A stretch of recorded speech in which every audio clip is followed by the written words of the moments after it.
Di episode selanjutnya, Seori akhirnya kembali ke rumah neneknya dan tanpa sengaja menemukan sebuah rahasia besar yang selama ini tersembunyi.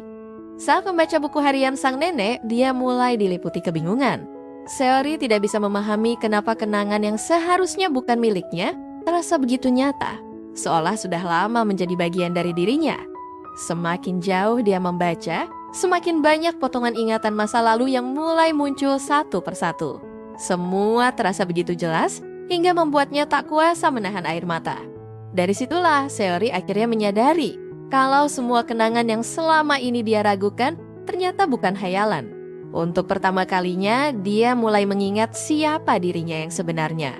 Di sisi lain, momen yang sudah lama ditunggu akhirnya terjadi. Seori dan Sege kembali dipertemukan setelah melewati begitu banyak hal.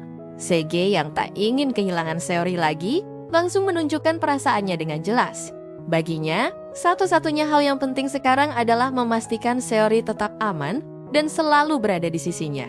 Setelah mengetahui seluruh kebenaran tentang dirinya, Seori pun meyakinkan Sege kalau dia tidak perlu lagi kembali ke masa lalu.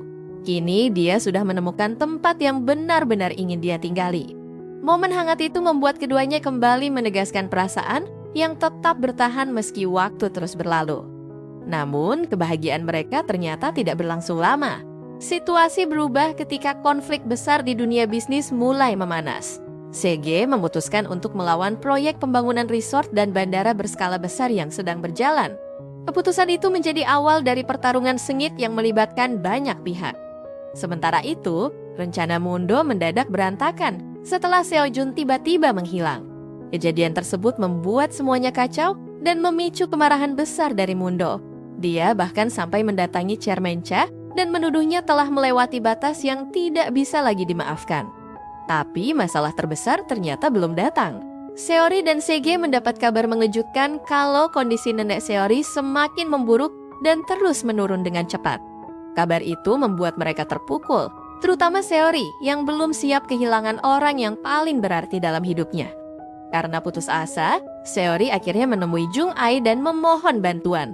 Dia mengatakan bersedia melakukan apa saja asalkan neneknya bisa diselamatkan. Namun permintaan itu ternyata memiliki harga yang sangat mahal. Ketika Jung Ai bertanya apa yang siap dia korbankan, Seori dihadapkan pada pilihan yang nyaris mustahil. Dia bisa menyelamatkan neneknya, tetapi sebagai gantinya mungkin harus kehilangan kesempatan untuk kembali selamanya. Kini Seori harus menentukan pilihan terbesar dalam hidupnya, antara mempertahankan takdirnya sendiri atau mengorbankannya demi menyelamatkan orang yang paling dia cintai.